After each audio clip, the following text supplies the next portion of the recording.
मित्रों, आज के दिन का हमारे लिए विशेष महत्व है क्योंकि भूमिवल गैलरी में 79 में स्वामीनाथन के शो में हम सब लोगों ने कविताएं पढ़ी थी। प्रयाग जी भी थे, मैं भी था, सर्वेश्वर जी थे, श्रीकांत जी थे। वो एक बहुत यादगार शाम थी। तो भूमिवल की जो एक परंपरा है कि यहाँ पर कला प्रदर्शनियों के अलावा बैठकें, बातचीत, बहसें, फिल्म दिखाना, कविता पाठ भी रेगुलर होते ही रहे हैं। कई तो मैंने ही आयोजित किए हैं, एक प्रयाग जी ने किया था पिछले 4-5 सालों में। हुसैन के 100वें जयंती पर हम लोगों ने काफ़ी अच्छा कविता, बल्कि विदेशी कवयित्री भी यहाँ पढ़ चुकी हैं, जो एस्तोनिया की कवि विष्णु खरे उनका अनुवाद कर रहे थे। तो वो जो एक ट्रेडिशन है वो आज भी, अब चूँकि एक नई गैलरी बनी है, यहाँ स्पेस भी है, तो हम लोगों ने सोचा कि प्रयाग जी की ये पहली एकल प्रदर्शनी, जब जो कि शायद एक रिकॉर्ड ही कहा जाएगा कि इस उम्र में आकर पहली प्रदर्शनी कोई आर्टिस्ट करे।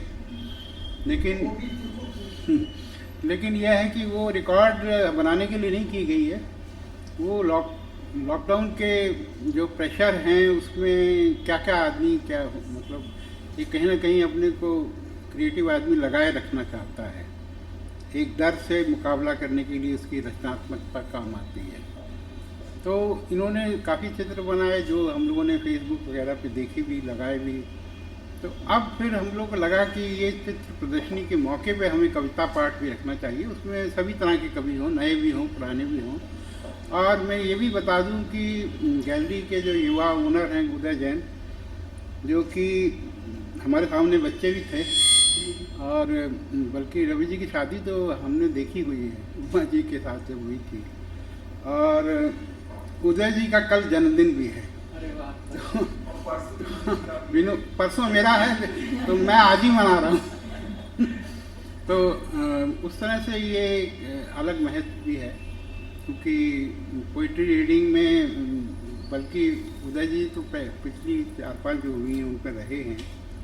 तो आज शुरुआत तो संचालन करेंगी रश्मि भारद्वाज, जो कि युवा कवयित्री हैं, और पहले कवि होंगे सुमित त्रिपाठी, वो भी एक युवा कवि हैं। और इन्होंने अभी मुझे बताया कि ये 30 और 40 के दशक के हिंदी सिनेमा पे ये काम भी कर रहे हैं, जो कि एक अलग तरह का पीरियड है जिसमें फिल्में आसानी से देखने को भी नहीं मिलती हैं। तो मेरा ख्याल है कि अब रश्मि जी वैसे संचालन करेगी, एक एक कवि को बुलाएंगी। प्रयाग जी, आप तो नहीं कुछ बोलेंगे शुरू में?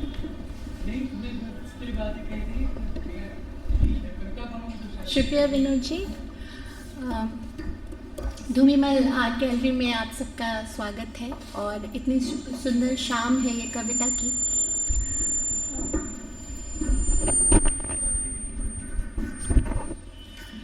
इतनी सुंदर शाम है ये।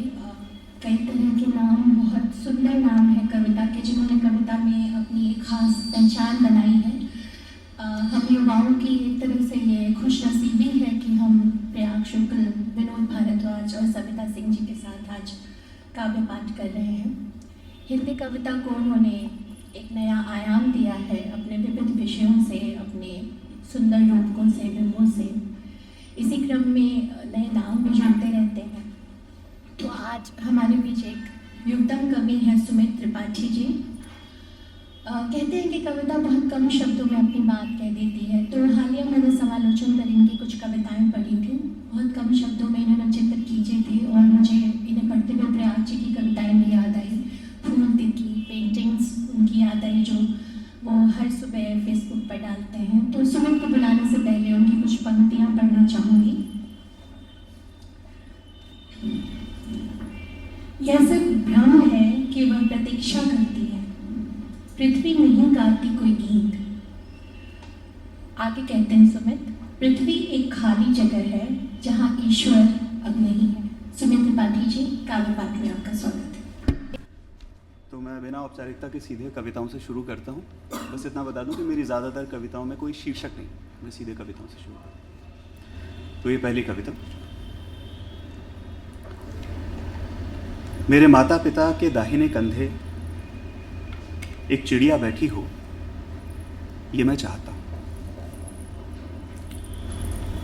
माँ बाप लड़ते हैं, बातें करते हैं, चिड़िया नहीं आती। अच्छा है वे नहीं जानते, व्यग्र होकर नहीं देखते, मानो समय ही समय हो। चिड़िया को भी नहीं पता उसे दाहिने कंधे बैठना है। समस्त आकाश को अपना जान वह उड़ती है, मानो समय ही समय हो। मैं चिड़िया को बता देना चाहता हूं, मेरे माता पिता के दाहिने कंधे उसके बैठने की जगह खाली है। मैं उन्हें भी कह देना चाहता हूं कि चिड़िया आए तो उसे बैठने दे। मैं लिखता हूं, मानो समय ही समय।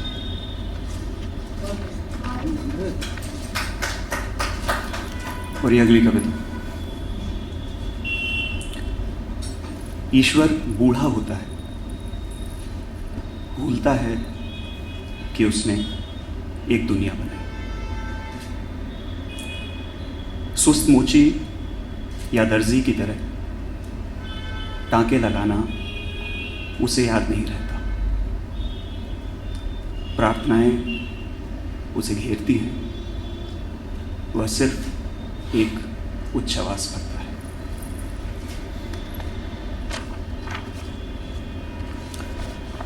और ये अगली कविता।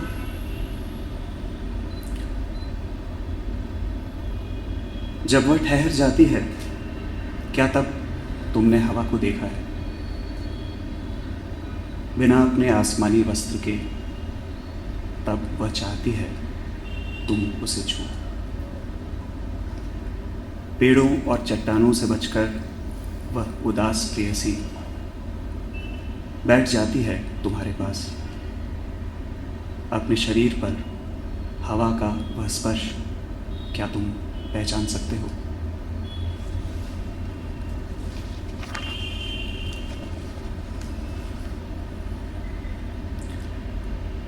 यह सिर्फ भ्रम है कि वह प्रतीक्षा करती है। पृथ्वी नहीं गाती कोई गीत, फूलती फलती क्लांत भाव से किसी को याद नहीं करती। ऋतुएं पहनती है बिन अपेक्षा, आदतन भरती है रस का कटोरा। पृथ्वी एक खाली जगह है जहाँ ईश्वर अब नहीं है।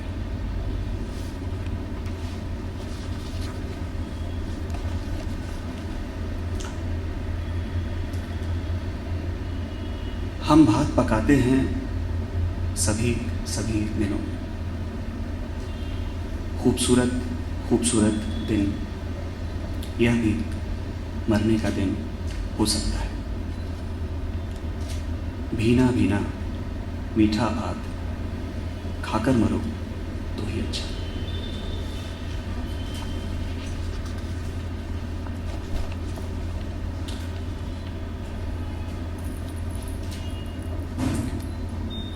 चांद से मैं अपने बच्चे मांगता हूं। प्रेम वह मुझे नहीं दे सका, कोई बात नहीं, पर अब वह मेरे बच्चे ले भागा। चांद में वे खुश नहीं, उन्हें इस उदास ग्रह की धूल चाहिए। वे अकेले हैं और मेरे सपनों में दिखाई देते हैं।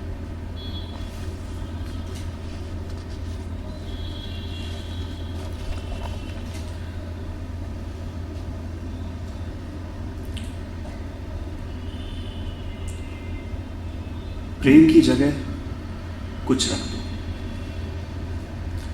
खाली पड़ी रही तो चींटियां घर बना लेंगी। अपनी पुरानी कमीजें यहाँ तह कर दो, धूल के नीचे वे सुरक्षित रहेंगे। असल में धूल है प्रेम, जिसे तुम लापरवाही से झाड़ दो।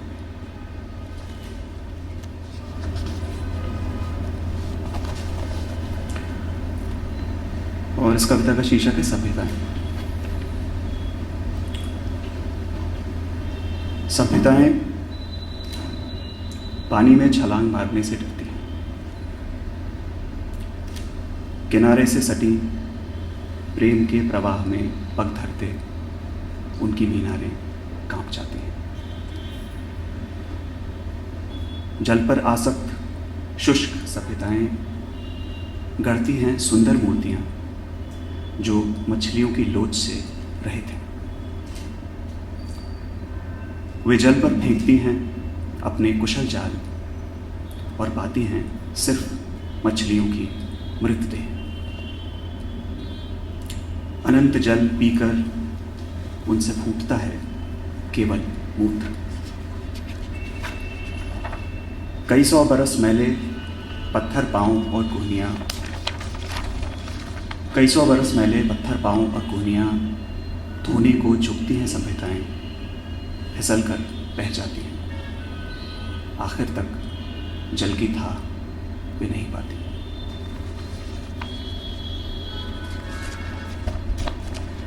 और ये दो कविताएं हैं फूलों के बारे में। पहला फूल।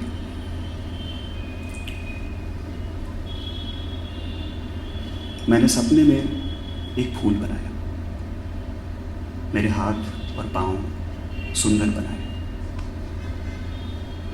फूल को मैं ध्यान से उकेरता गया। बहुत बड़ी बात थी फूल के द्वारा गढ़े जाना। वे क्षण सुरम्य थे जब मैं फूल की इच्छा से था।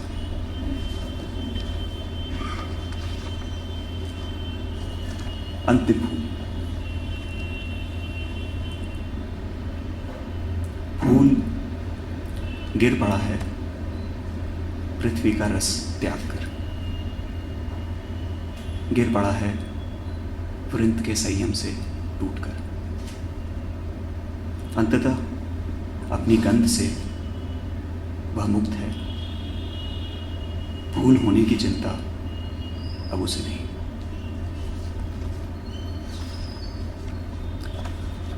और ये बहुत ही छोटी सी कविता है।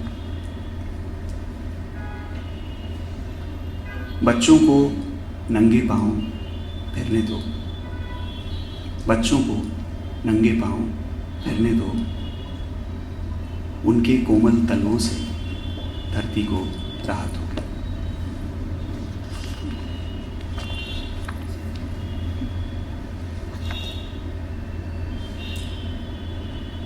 पेड़ कहीं जाना नहीं चाहते, वे प्रेम का अर्थ समझते हैं।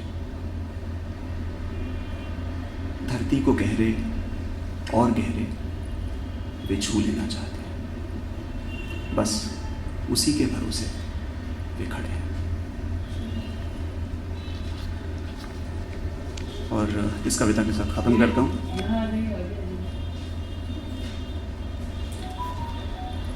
ये आखिरी कविता और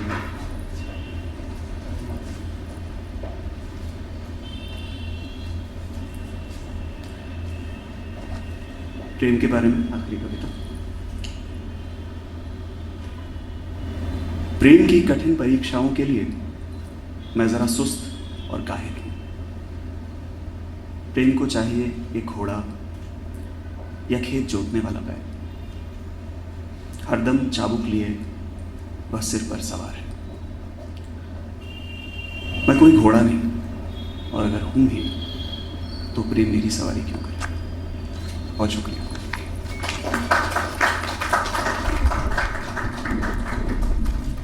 बहुत सुंदर सुमित, कविताएं बहुत अच्छी। सुमित की पंक्ति कोट करना चाहूँगी कि हवा की तरह, जो उन्होंने कहा हवा एक स्पर्श है, कविताएं भी एक स्पर्श है, सिर्फ अनुभूत कर सकते हैं हम। अब जो अगला नाम जिन्हें मैं आमंत्रित करने जा रही हूँ, युवा कवयित्री हैं, हिंदी साहित्य में अपनी तेजी से पहचान बना रही हैं, बल्कि बना चुकी हैं। इनका एक संग्रह आया है कामनाहीन पत्ता। गद्य में भी समान रूप से दक्षता रखती हैं। नई तरह की बात, प्रेम और पीड़ा के अनेक रूप। उनकी कुछ पंक्तियाँ पढ़ना चाहूँगी।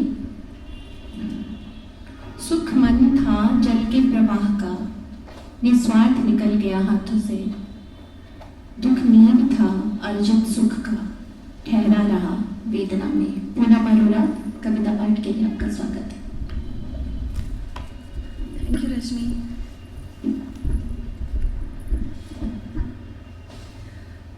यहाँ उपस्थित सभी सुधीजनों को, प्रयाग जी, विनोद जी, सविता जी समेत सीरज जी, रश्मि, सबको नमस्ते। और जब भी मैं कोई कविता पाठ के लिए जाती हूँ तो मुझे सबसे पहले अपना पहला कविता पाठ याद आता है, जब मैं बहुत डरी हुई थी। हल्की सी कंपन मुझे पता है सबको होती है, पर मैं बहुत शाय नेचर की थी। अभी थोड़ा मैं ठीक हो गई हूँ, तो अभी भी लड़खड़ा जाऊँ तो उसको झेल लीजिएगा, उसको देख लीजिएगा। और सुमित की तरह मेरी कविताएं भी शीर्षक नहीं रखती हैं, आज़ाद हैं वो। आपको जो भी उसका सेंटर पॉइंट लगे आप उसे उससे समझ लीजिएगा। और क्योंकि जब मैंने चलना शुरू किया, यहाँ से लिखना, पढ़ना, छपना और दूसरों की नज़रों में आना, वहाँ से मुझे प्रयाग जी एक बार मिले और एक वो उंगली मुझे थमाई कि मैं उसको पकड़ के ये समझती गई कि जैसे मुझे इस राह पर जाना है। तो वो योगदान तो है, जैसे सुमित यहाँ आए प्रयाग जी की वजह से, मैं भी प्रयाग जी की वजह से ही गई थी।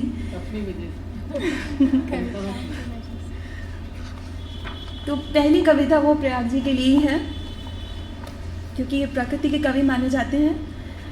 ना पुत्र हूँ मैं ना पुत्री, आवाज़ ठीक है।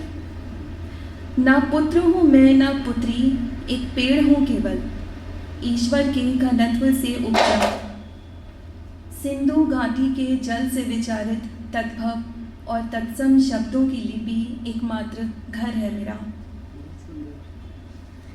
Thank you.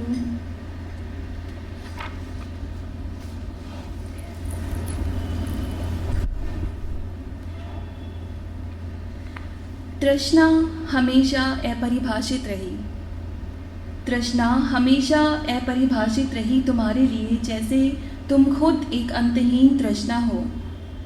और जब भी तुमने कहा तृष्णा एक बारिश है, तब तब मेरी आंखें अबोध हो गई, बिल्कुल निरीह। मेरे स्त्री होने की सतह पर तुम्हारी कई खंडित आकृतियाँ स्वप्नों की तरह बिखरी हुई हैं। मेरी बेचैनी उन्हें मानवीय होने नहीं देती और तीक्ष्ण अनुभूतियाँ उन पर परिहास करती हैं। मैं संकेतों में अपनी उम्र की उपस्थिति की पुनर्रचना कर रही हूँ, होने और ना होने की सौम्यता को बचाते हुए। और तुम अपनी प्रतिष्ठा में किसी प्राचीन दर्पण की रुंधी हुई आवाज़ हो, शांत, परित्यक्त और उपेक्षित। हमारी चुप्पियों की निद्रा ने कई दोपहरें अपने सर्वोत्तम बिखराव में बिताई, बिना किसी खलल के।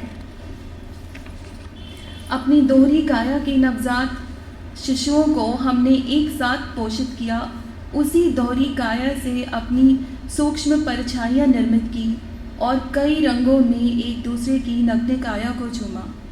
कि चूमना भी आकाश होना है, कि चूमना भी दरवेश होना है, कि चूमना भी नींद की मृत्यु है। मेरे नीले रंग में अब भी एक मोर पंख तुम्हारी तृष्णा से अपरिचित है, उसे अब भी नहीं मालूम बारिश होने का अर्थ।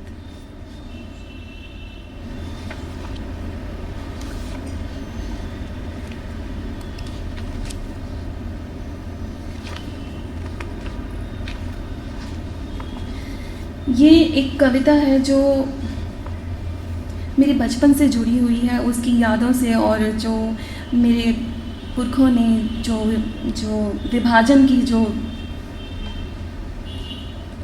विभाजन को झेला। मैं कहानियाँ सुनती थी अपनी नानी से, अपनी बुआ से, तो उसमें विभाजन की बहुत सारी कहानियाँ आती थी। तो ये उसके लिए है, मेरी नानी के लिए, उस याद के लिए, उस बचपन के लिए। मेरा बचपन गले तक भरा है रक्तम विभाजन के ज़ख्मों से। मेरा बचपन गले तक भरा है रक्तम विभाजन के ज़ख्मों से। मैंने इतनी कहानियाँ सुनी है नानी से 7 बरस की उम्र से, कि अब वो गदराए मृत लोग चुपचाप बैठे रहते हैं मेरी पीठ से पीठ टिकाकर। वो कहते हैं फुसफुसाकर कि रक्त का हर थक्का जम गया था कच्ची सड़कों, चौराहों और सीमेंट के फूलदार झालरों के फर्श पर, जिसकी जात का फंदा टूटा था। हमारे ऊँट जिन पर लदा था मुल्तान के डेरा गाजी खां की हाट को ले जाने वाला सामान। डेरा गाजी खां मेरे पुरखों का पैतृक गांव है। हमारे ऊँट जिन पर लदा था मुल्तान के डेरा गाजी खां की हाट को ले जाने वाला सामान, बढ़िया खजूर, मुनक्का और अखरोट, वे सब भी रक्त के मातम में भीड़ के पैरों तले कुचले जा रहे थे। एक नई दुल्हन थी अर्शी जिसकी खातिर अरब से पश्मीना मंगवाया था। उसके दूल्हे ने मेरे व्यापारी पुरखों से कहता था इसे पहनकर वो सर्दी में बिरयानी और गोश्त पकाएगी। सिंध नदी के पास के कस्बे से आए उसके व्यापारी मित्रों के लिए सुबह माँ को सावी चाय देने जाते हुए इसी शहतूती रंग के पश्मीना से सर को ढकेगी और रात में इसी का पर्दा हटाएगी अपनी भरी छातियों पर से। इन कहानियों को बरसों बीत गए और मैं कविताएं लिखते हुए कभी कभी हल्का दबाव महसूस करती हूँ अपनी पीठ पर। सूरज रोज़ एक तंज करता है कि मैंने कितनी कहानियाँ और अपने पुरखों की पीली आंखें भुला दी। मैं सोचती हूँ क्या सच में ऐसा हुआ है?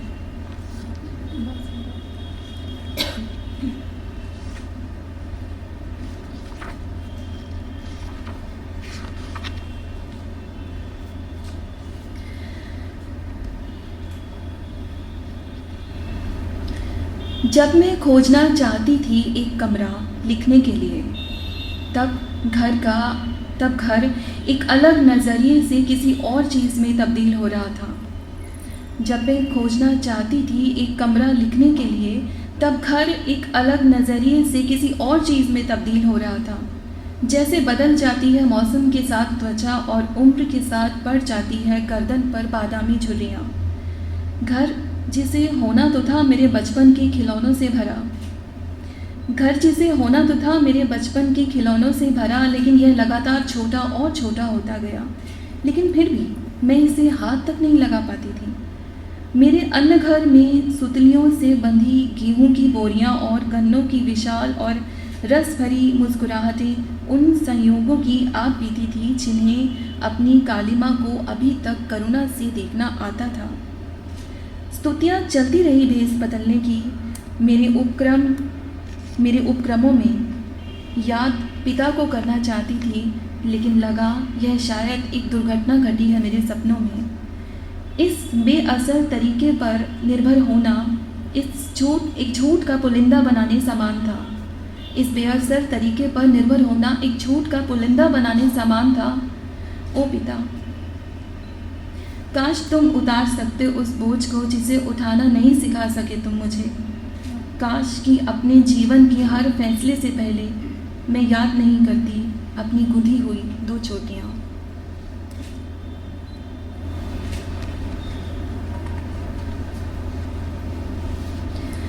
ये 2 छोटी कविताएं हैं।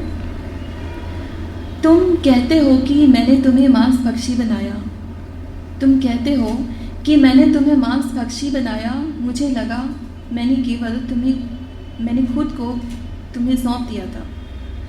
तुम कहते हो कि मैंने तुम्हें मांसभक्षी बनाया। मुझे लगा मैंने केवल खुद को तुम्हें सौंप दिया था। तुम जिह्वा के भोगे हुए आनंद थे, मैं संतुलन के दर्पण का पानी। हम अपने अपने बीच थे।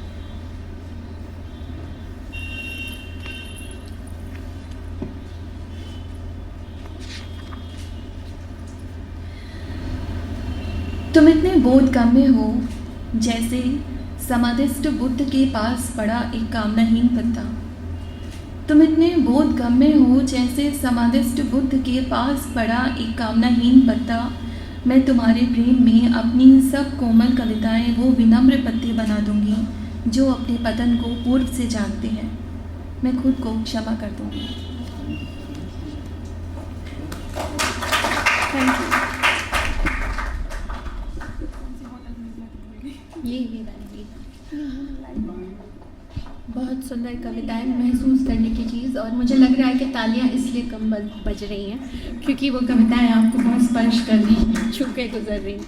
बीच बीच में भी अगर आप तालियां बजाते रहेंगे तो हमारे कवियों को अच्छा लगेगा। अगले कवि जिन्हें मैं आमंत्रित करने जा रही हूँ, उनके साथ मेरा एक दो काव्य पाठ हो चुका है और मुझे हमेशा उनकी कविता से गुजरते हुए ऐसा लगता है कि इनकी कविताएं सुनने की नहीं, पढ़ने की चीज़ है।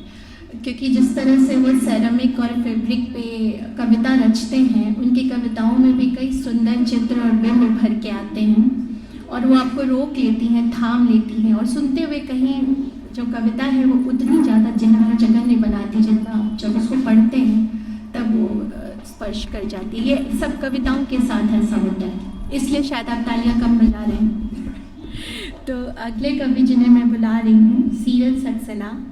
कुछ पंक्तियाँ उनकी पढ़ना चाहूँगी। कला क्या है उसने पूछा, उसे क्या कहूँ सिवा इसके कि जीवन के उत्सव में मृत्यु का श्रृंगार है कला। सीरत सक्सेना जी, आपका स्वागत है।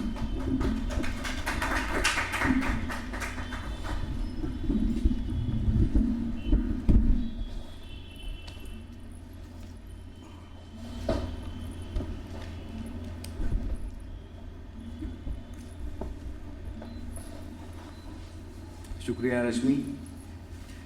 सबसे पहले प्रयाग जी एक बात बताना चाहूँगा कि रश्मि ही हैं वो जिन्होंने पहली बार मुझे मंच पर कविता पढ़ने का मौका दिया था। तो आपने दोबारा दिया, उसके लिए थैंक यू। मैंने नहीं दिया, प्रयाग जी का है।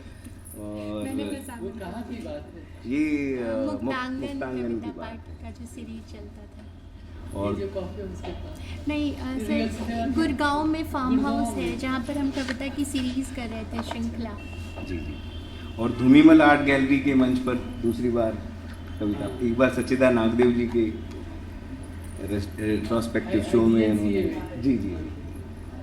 तो धूमीमल आर्ट गैलरी का भी बहुत बहुत आभार। प्रयाग जी को बहुत बहुत बधाई और शुक्रिया कि उनका एक सुंदर शो अभी यहाँ चल रहा है।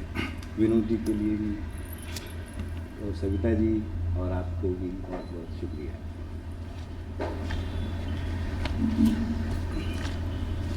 पहली कविता पढ़ रहा हूँ जिसका शीर्षक है लिखना। लिखो जैसे लिखती है घास पृथ्वी पर हरा, बहो बहो जैसे बहती है नदी, फिसलती टकराती पहाड़ों पत्थरों झाड़ियों पठारों के बीच। खिलखिलाती खिलखिलाती है उसकी लय चाल और ध्वनि। उड़ो उड़ो जैसे उड़ते हैं रंग बिरंगे पक्षी, रंगों को अपनी देह पर लिए पाते हैं ऊंचाई। खेलो जैसे खेलते हैं बच्चे मिट्टी और कागज़ के खिलौनों से, निर्मल निश्चल स्पर्श लिए। सूंघो अपनी हथेली जिसमें हमेशा छिपा रहता है खुद का होना, खुद का रंग रेखाओं में बिखरा।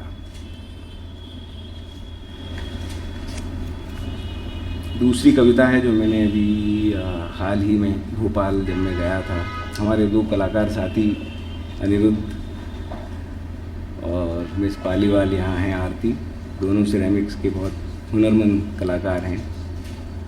तो ये भोपाल में एक बहुत खूबसूरत मस्जिद है, उसको कहते हैं ताजुल मसाजिद। तो रात को 3 बजे वहाँ पिछली बार जब मैं गया था तो उसको मैंने पहली बार गौर से देखा था। ताजुल मसाजिद। आकाश की ओर मुँह किए 4 कलमें रात के सूने आंगन में लिख रही हैं कोई कथा।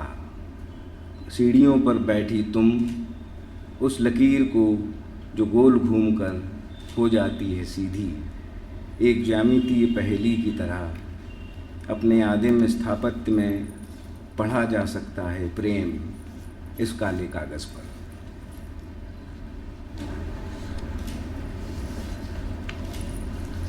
अगली कविता है बुब्र के किनारे। बुब्र एक पोलैंड में एक बहुत छोटी सी नदी है, बोलेस्लावियत एक शहर है जो जर्मनी के नज़दीक है। वहाँ पर उस नदी को देखने के बाद वो शहर बोलेस्लावियत सिरेमिक कला के लिए काफ़ी मशहूर है। बुब्र के किनारे इस पतली नदी के किनारे खेल रहे हैं बच्चे। कुम्हार माँ अपनी बच्ची को सिखा रही है भाषा और चलना। बेंच पर बैठा एक विदेशी चित्रकार पढ़ रहा है एक लंबी कहानी। छोटे पक्षी व्याकुल हैं फुदकते इधर उधर। चीनी मिट्टी के शिल्प सूख कर पा चुके हैं त्वचा। भट्टी में पक रहा है कोई पात्र। तुम्हारी नीली आँखें चश्मे के पार से भेद रही हैं यहाँ पसरा मौन। समय पर बज उठती है गिरजाघर से प्रार्थना की घंटी। यहाँ शाम देर रात तक ठहरती है। भौर को नहीं है पल भर का भी चैन। यहाँ शाम देर रात तक ठहरती है। भोर को नहीं है पल भर का भी चैन। इस जल्दी होती सुबह और देर से आती शाम के बीच बुब्र के किनारे तुम्हारे आंगन में रखे मेरे सफ़ेद शिल्प छूते हैं मिवोश के कुछ शब्द।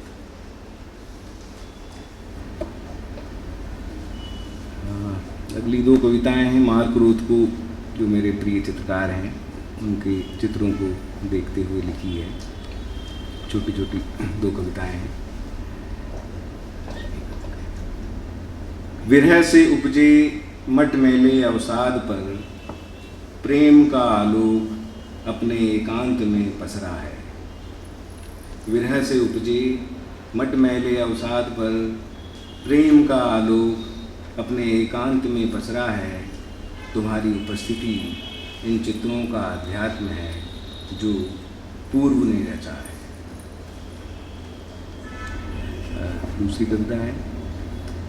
इस प्रकाश में तुम्हारे चित्र अवसाद के स्वाद की तरह स्वाद के चित्र हैं। इस प्रकाश में तुम्हारे चित्र अवसाद के स्वाद की तरह स्वाद के चित्र हैं। अंधकार में तुम्हारे चित्र दिव्य आलोक से जगमगाते हैं। तुम्हारे चित्रों को अब भी पढ़ा जाना बाकी है।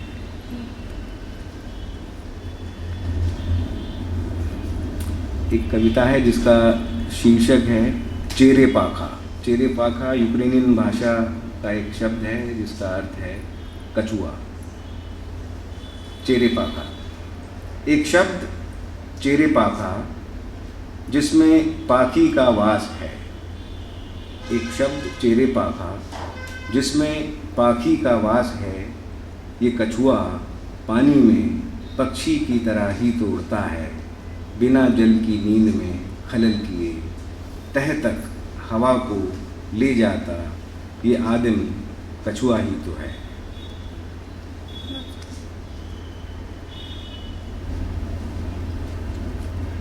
अगली कविता है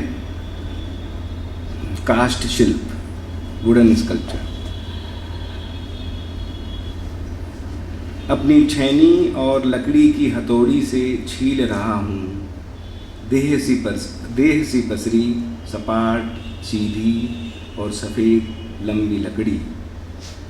अपनी छैनी और लकड़ी की हथौड़ी से छील रहा हूँ देह सी पसरी सपाट सीधी और सफ़ेद लंबी लकड़ी, जो बीज पौध और वृक्ष का लंबा सफ़र तय कर एक कला माध्यम के रूप में अपने पवित्र कौमार्य के साथ मौन है।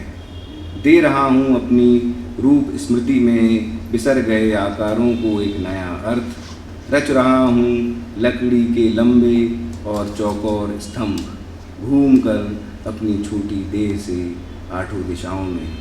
इस जीवन में मिली सीधी टेढ़ी रेखाओं व ज्यामिति आकारों से उकेर रहा हूँ अपना होना। टाक रहा हूँ अवकाश छिद्रों में चिरपरिचित विचार।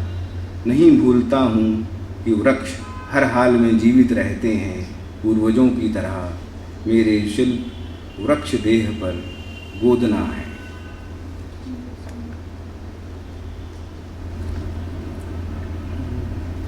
अगली कविता है शहर बोलेस्लावियत्स। ये पोलैंड का एक बहुत छोटा सा शहर है। ज़मीन से उठ रही फव्वारों की बूंदों से कुछ बच्चे भीग चुके हैं। ज़मीन से उठ रही फव्वारों की बूंदों से कुछ बच्चे भीग चुके हैं, कुछ उछल उछल कर भीगने में मग्न हैं। पानी का यह रेखा रूप आकर्षित करता है उन्हें, वे उसे छूते हैं पर उनकी पकड़ में नहीं आता पानी। खिलौनों की तरह बह रहा है शहर के मध्य यह खिलौना पानी। गिरजाघर के पास रेस्टोरेंट में बैठा निहार रहा हूँ दूर से शहर का मानचित्र। समय पर बज उठती है प्रार्थना की घंटी, अनवरत बहती प्रार्थना भाषा और समय से बाहर है।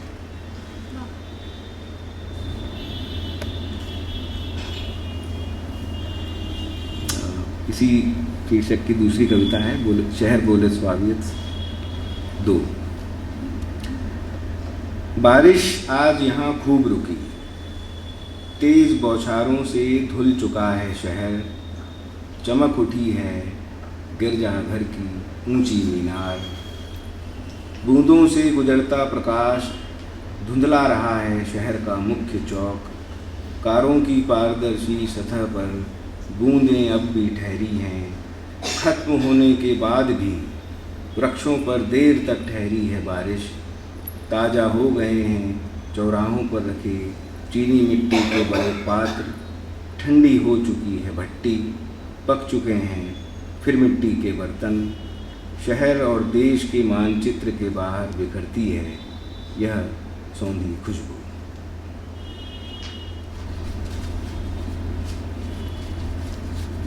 एक कविता है पेड़ की आवाज़। पेड़ की आवाज़ एक शब्द है, पेड़ की आवाज़ एक शब्द है। हवा शब्द को संगीत में बांध जंगल को बहा रही है। पृथ्वी अब भी बचाई जा सकती है, चिड़िया कहती है और उड़ जाती है। वह डाल अब भी हिल रही है, अब पत्ता कुछ कहता है। एक अंतिम कविता प्रयाग जी के लिए, जिसकी कुछ पंक्तियां रश्मि ने अभी पढ़ी हैं। कला क्या है? कला क्या है? उसने पूछा। उसे क्या कहूँ सिवाय इसके कि जीवन के उत्सव में मृत्यु का श्रृंगार है कला। मिलन के बाद प्रेम का विस्तार विरह में अगर तुमने जाना है तो ही तुम समझ पाओगी चित्र में रेखा का अस्तित्व। गीले रंगों की महक से नम होती हैं अगर तुम्हारी आँख, तब ही तुम महसूस कर सकते हो चित्र में परछाई का यथार्थ। अगर तुमने कभी भी कलम को उसके तथाकथित उपयोग के बाहर कागज़ पर समेटा है, तब तुम जान पाओगी स्याही की चमक। कागज़ की नींद पर रेखा का स्वप्न है कला। Thank you.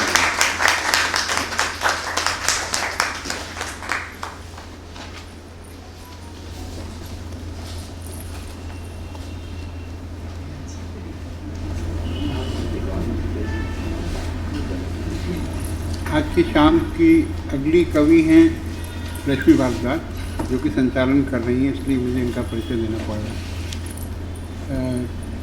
मैं कवि इसलिए कह रहा हूँ कि मृणाल पांडे अपने को संपादक कहती थी संपादिका क्यों कहा जाए, तो कवियत्री भी नहीं कहा जाए, कवि ही कहना ठीक है।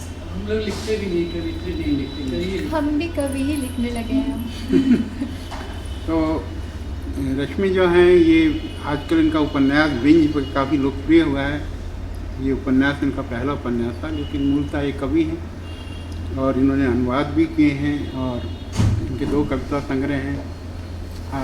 पहला कविता संग्रह इनका छपा था ज्ञानपीठ से, और जो दूसरा कविता संग्रह है उसकी चर्चा काफ़ी रही अपने अपने ढंग से, और वो उसका शीर्षक है मैंने अपनी माँ को जन्म दिया है।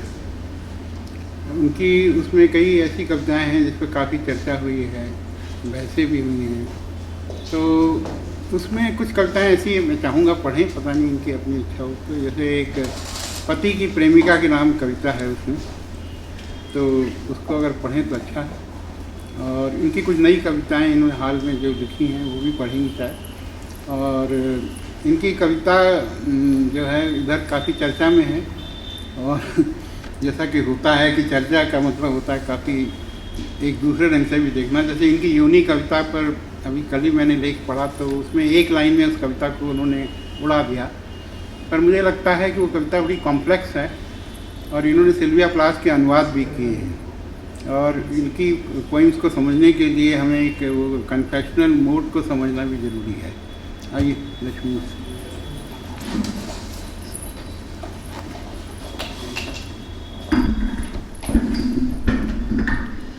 एक वरिष्ठ और खुद बेहतरीन कवि द्वारा इतना सहृदय परिचय दिया जाना बहुत सुंदर बात है। और आज सविता मैम के साथ कविता पाठ करना, और सबसे बड़ी बात है कि प्रयाग जी के साथ ही मेरा पहला काव्य पाठ है, तो ये मेरे लिए बहुत यादगार दिन बन गया है। तो विमल कैजरी का इसके लिए बहुत शुक्रिया। एक अभी 2 दिनों पहले एक कविता लिखी है, उसी से शुरुआत करना चाहूँगी।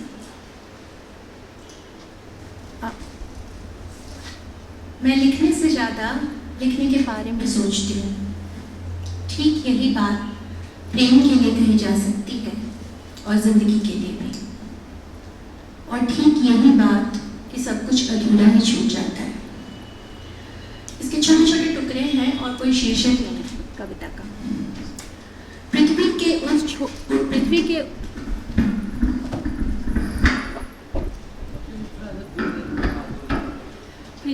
उस छोर से तुम्हारी आवाज़ मैंने नींद में सुनी थी। पृथ्वी के इस सिरे पर जगते हुए अब मुझे यकीन है मैं अकेली नहीं। हमारे बीच कुछ 8.5 घंटे का फासला है, यह गूगल ने बताया। ट्रेन से जाऊं तो अपने शहर जाते हुए भी पूरा 1 दिन लगता है। वह शहर जो मेरे साथ ही चलता है, और तुम भी। तुम्हें लेकर तुमसे ही मिलने कहाँ जाया जाए। रात के अंतिम प्रहर मैं अपनी मीठी गर्म कॉफ़ी के साथ सोच रही हूँ। नाजियों के उस देश में एक बीथोवन भी रहता था, एक मार्क्स, एक नीत्शे भी। अपनी पहचान से नफरत करती सिल्विया प्लाथ की कथा आज सुबह ही पढ़ रही थी। उसी देश में कहीं अपने दोस्तों के साथ आखिरी पैग लेके तुम इस समय उस छूट गए देश, छूट गए लोगों के बारे में सोच रही हो जिनसे तुम दूर भाग जाना चाहती हो। अब तक तो तुम्हें यह जान लेना चाहिए कुछ चीज़ें हमें खोज ही लेती हैं, उनसे छिप सकने की कोई जगह नहीं बनी। तुमने कहा था कभी कोई समानांतर ब्रह्मांड भी है जहाँ हम एक और जिंदगी जी रहे होते हैं। मैं सोचती हूँ इसी दुनिया में यह हमारा कौन सा जीवन चल रहा है। एक जीवन जिसके बारे में तुम्हारा दावा है तुम सब जानती हो।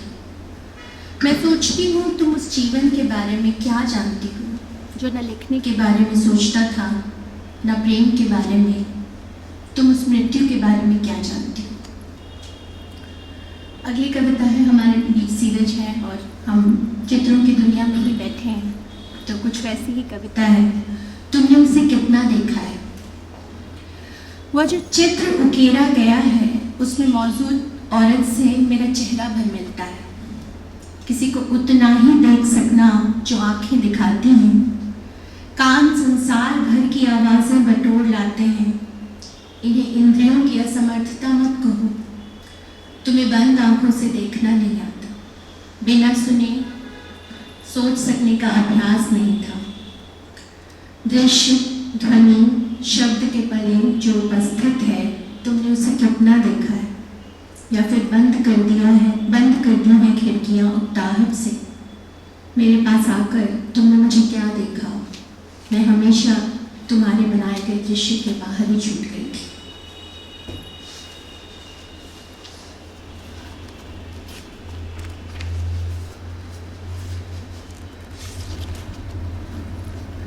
एक और कविता है। हम सब जिस जगह, जिस शहर से भटक कर महानगर में आ जाते हैं, वो शहर भी कहीं हमारे साथ आ जाता है और फिर हम कहीं के भी नहीं रह जाते, न यहाँ के न वहाँ के। कुछ उसी तरह की एक कविता है, शीर्षक है हम आजकल कहीं नहीं रहते। हम स्मृतियों में लौटते हैं क्योंकि लौटने के लिए कहीं कुछ और नहीं। वे सभी जगहें जहाँ हम जा सकते थे हमारी पहुंच से थोड़ा आगे बढ़ चुकी हैं, या इतना पीछे छूट गई हैं कि हमारे पैर नहीं नाप पाते वहाँ तक की दूरी। स्मृतियों में लौटना दरअसल भटकना है अरण्य में। दिशा, काल, पहर का हिसाब यहाँ कोई मायने नहीं रखता। मुक्त निर्बंध भागते मन के पैर कई बार लहूलुहान होकर चीख पड़ते हैं। फिर भी यह कुछ वो बची खुची जगह हैं जहाँ हम खुद को अपनी खोज निकाल लाते हैं, अपने आँच में पूरी तरह को पहुँचाने के बाद भी। हमारे वर्तमान को ज़रूरत है एक स्थायी पते की जहाँ रहने के सबूत दिए जा सके, लेकिन यह कतई ज़रूरी नहीं कि हर रोज़ वहाँ सोने, हर रोज़ वहाँ जागने पर भी हम वहाँ साबूत पाए जाते हैं। हमारी उंगलियों की छुअन से उतारी चीज़ें अक्सर अजनबीपन की गंध से भर आती हैं। रोज के भटकन से आजिज़ पीछे छूटी चप्पलें भी हमारी शिनाख्त करने से इनकार कर सकती हैं। कई बार घर के बाहर लगी तख्ती तक हमारे असल चेहरे से नावाकिफ होती है। दरअसल हम आजकल कहीं नहीं रहते, अपने ओढ़े हुए खोल में भी नहीं।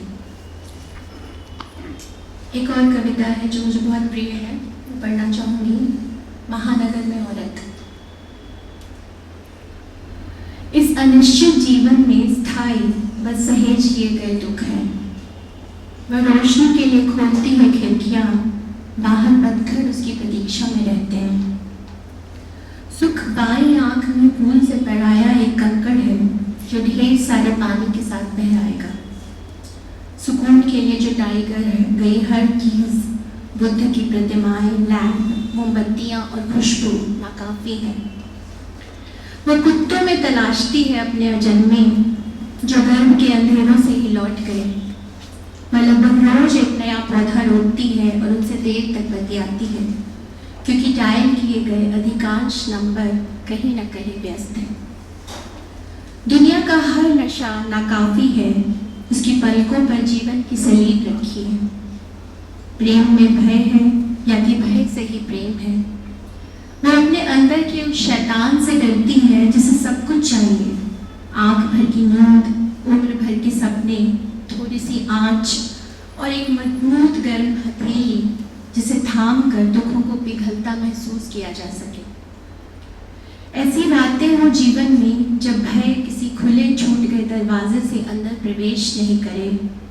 अपनी पीड़ाएं और अपने स्वप्न भी किसी को उसी तरह मुक्त होकर सौंपे जा सकें जैसे सौंप दी जाती है देह। इतना कुछ चाहना उस शैतान को अनियंत्रित छोड़ देना है जो इस दिन सब निकल जाता है, प्रेम भी और प्रेम का भ्रम भी, जैसे एक शहर निकलता जाता है हमारे अंदर की कविता।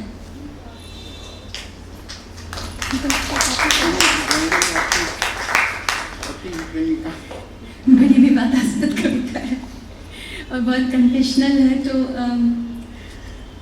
बचती हूँ उसको पढ़ने से, लेकिन आप कह रहे हैं तो मैं पढ़ती हूँ। मैंने कुछ और सोचा था।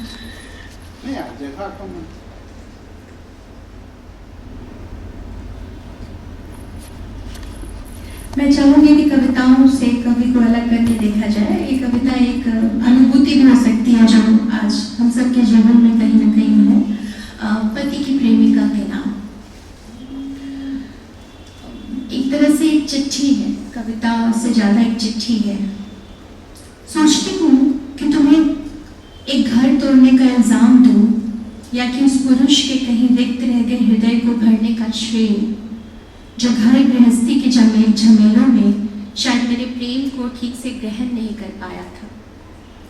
तुम्हारे और मेरे मध्य एक दूसरे से बंधने के कई कारण थे। हम उसी पुरुष से जुड़े थे जो मुझे रिक्त कर तुम में खुद को खाली कर रहा था। तुम्हारे पास जो आया था वह मेरे प्रेम का शेष था, हमारे संबंधों की बची रह गई इच्छाओं का प्रेत। यह कितना कठिन रहा होगा कि तमाम समय मुझसा नहीं होने की चेष्टा में मैं मौजूद रहती होंगी तुम्हारे अंदर, और उसकी सुनाई कहानियों के साए आ जाते होंगे तुम्हारे बिस्तर तक। तुम मुझसे अधिक आकर्षक, अधिक स्नेहिल, अधिक गुणवती होने की अघोषित चेष्टा में खुद को खोती गई, और मुझसे मेरा जब सब छिन गया मैं खुद को खोजने निकली। हमने जी भर कर एक दूसरे को कोसा, एक दूसरे के मरने की दुआएं मांगी। हमारे मध्य एक पुरुष के प्रेम का ही नहीं, घृणा का भी अटूट रिश्ता था। मेरे पास था एक प्रेम का अतीत, एक बीत गई उम्र और एक बीतती जा रही देह के साथ उसके प्रणय का प्रतीक एक और जीवन। तुम्हारे पास था एक प्रेम का वर्तमान, यौवन का उन्माद, देह का समर्पण, अपने रूप का अभिमान और मेरे लिए एक चुनौती। लेकिन अपना भविष्य तो हम दोनों ने किसी और को सौंप रखा था। यह होता कि तुमने मेरा अतीत और मैंने तुम्हारे वर्तमान का साझा दुख बढ़ा होता। काश कि हमें दुख होने भी बांधा होता। शुक्रिया।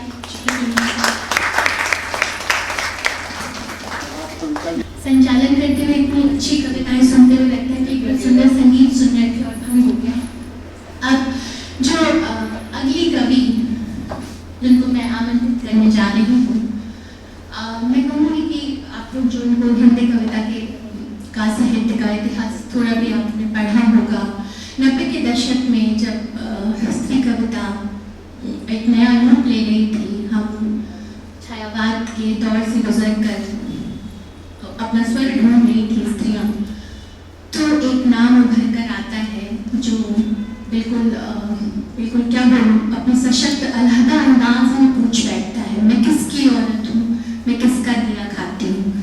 हमारे बीच हैं वरिष्ठ कवि सविता सिंह जी, जो स्त्रीवादी चिंतक भी हैं, और मैं कविता ही उनका परिचय है क्योंकि अनेक पुरस्कार और अनेक किताब उनको लिख चुकी हैं। बहुत अच्छा अनुवाद भी करती हैं और दोनों भाषाओं में लिखती हैं, गद्य और कविताएं दोनों ही। और मैंने तो पहले कह दिया कि आपकी पीढ़ी, हम लड़कियां अगर लिख रही हैं तो इसके पीछे जो रास्ता बनाया है उनमें से एक महत्वपूर्ण नाम सविता सिंह जी का है। चार पंक्तियां उनकी पढ़ना चाहूंगी। मोरा एक उम्मीद है जो बची रहती है, चलाती है सौरमंडल को, हमारी इस दूरी के बीच ही तो सारे नक्षत्र नाचते हैं। सविता सिंह जी का स्वागत है। बहुत बहुत शुक्रिया रश्मि। मुझे नहीं पता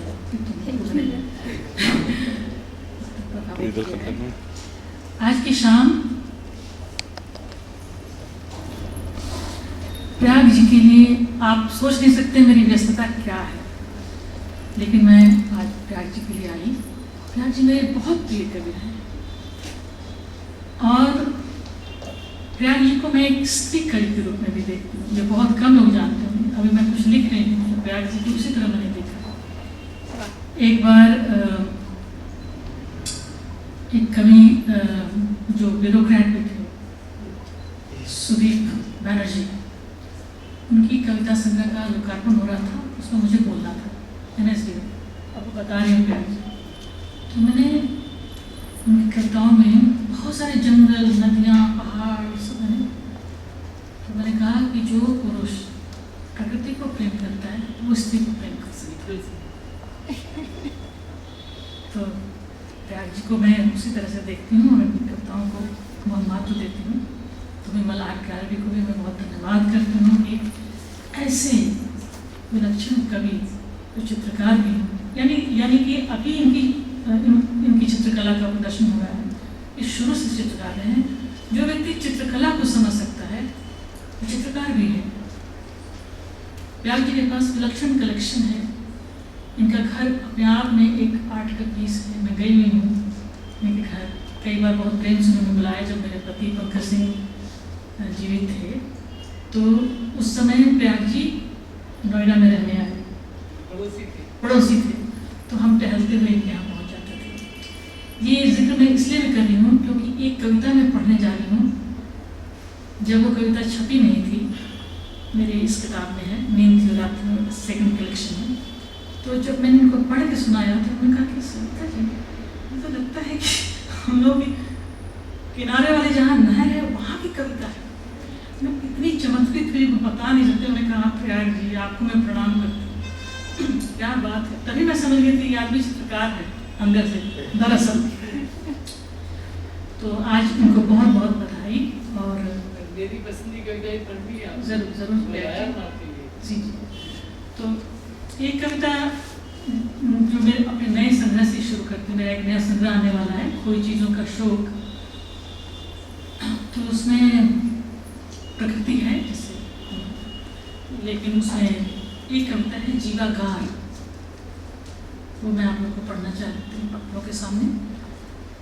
और प्रयाग जी, ये कविता मैं आज आपको समर्पित करती हूँ। कई तरह की मछलियाँ, घोंघे, समुद्री घोड़े, सर्प जीवन के कयास लिए तैरते हैं। कई तरह की घास, कोरल, कछुए, ऑक्टोपस एक दूसरे से उलझते रहते हैं। कई तरह के मनुष्य उन्हें मारने की हिंसा से भरे उन्हें बेचते रहते हैं। सिर्फ अकेली वह है वही सीपी सरीखी आत्मा, सिर्फ अकेली वह है वही सीपी सरीखी आत्मा जो सब में एक सी होती है, एक मोती या तो प्रकृति सबको आश्चर्य से देखती हुई। किस तरह बचा रह पाता है कौन इस जीवागार में उसे खुद से भरता। एक कविता है रात की हवा। मृत्यु से कोई चीज़, मृत्यु के आघात से अगर कोई चीज़ आपको बचाती है तो वो हवा है मेरे हिसाब से। हूँ जैसे रात अभी और हवा, हूँ जैसे रात अभी और हवा, दिल के खजाने में समेटे हुए सारे चुंबन हो चुके जो अपने स्वाद। हूँ जैसे नहीं हूँ, जैसे नहीं जाने पाते, जैसे हम थे इस सृष्टि में। रात घनघोर है जैसे घनघोर बारिश, रात घनघोर है जैसे घनघोर बारिश, जिसमें भीगती हैं हमारी आंखें जो कुछ और देखती हैं। अब अभी रात है और रात की हवा हिलाती हुई घास को एक अजब लय में जो अब जीवन में नहीं। और उधर पत्थर पर रात से भी काली छाया किसी बड़े पक्षी की विभक्त उसके दो पंखों में। यह छाया बड़ी है अपनी ही छाया से चली आ रही है इधर। गनीमत है अभी रात है और रात की हवा।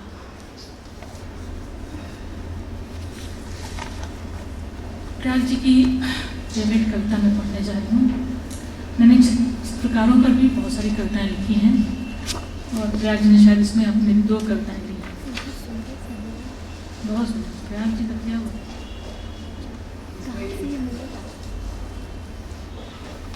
ये कविता है हंस और शाकार।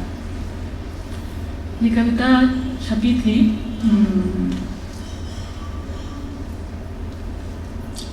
नया ज्ञानोदय में, वो दोबारा की दोबारा फिर से छपना शुरू हुआ था और उसको बहुत प्रसिद्धि मिली थी। प्रयाग जी को भी अच्छी लगी थी। हंस और शाकार।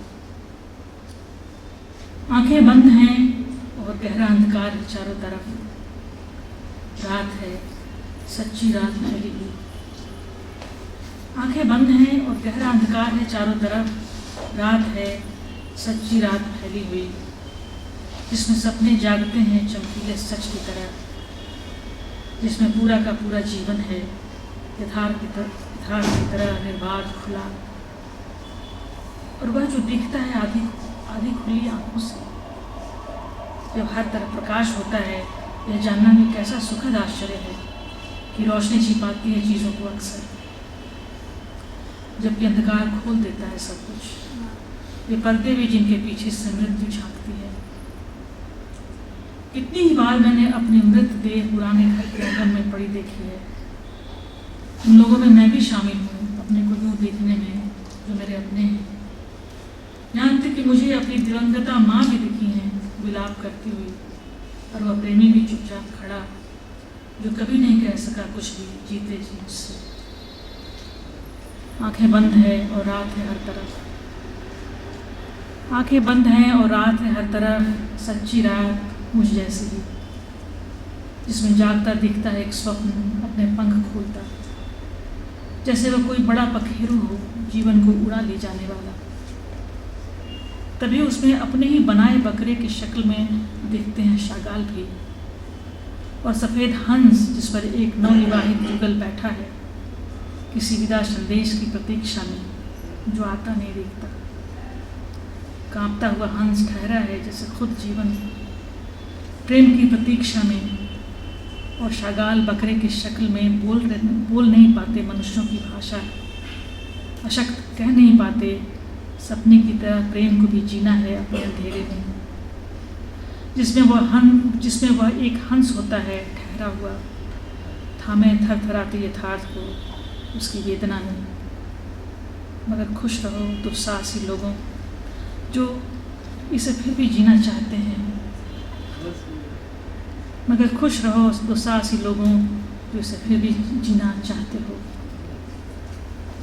क्योंकि रश्मि ने कहा तो आप स्त्री के जो पर एक सारी कविताएं तो कही हैं लेकिन स्त्रियों पर ही हैं, लेकिन ये एक कविता है, एक दिन वह सैर पर निकली।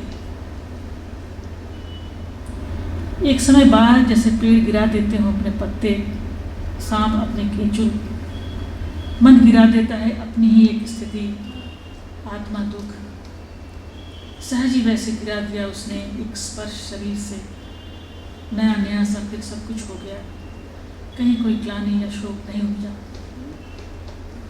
एक दिन फिर उसने सुखाए अपने लंबे बाल धूप में देर तक। एक दिन वह सैर पर निकली, एक दिन वह सैर पर निकली, सरसों के पीले खेतों से होती हुई वह गई पुराने तालाब तक, लौट कर गाती रही अपने पसंदीदा गीत घंटों। बरामदे में अकेली बैठकर एक दिन वह पढ़ती रही महादेवी को, एक दिन माँ से मिलने गई, मिली उन तमाम लोगों से जिनसे मिलने की अब तक फुर्सत नहीं मिली। एक दिन वह रात देर से लौटी, एक दिन वह रात देर से लौटी, देखकर कोई लेट शो, खाकर बाहर ही खाना, बनाई अपने लिए एक कप दार्जिलिंग चाय, सुनती रही सुबह तक कुंदन लाल सहगल और मलका पुखराज को। बहुत दिनों बाद एक शरीर सुखी था मन को भी इसका आभास। शुक्रिया। कार्यक्रम के अंतिम चरण में पहुंच चुके हैं हम।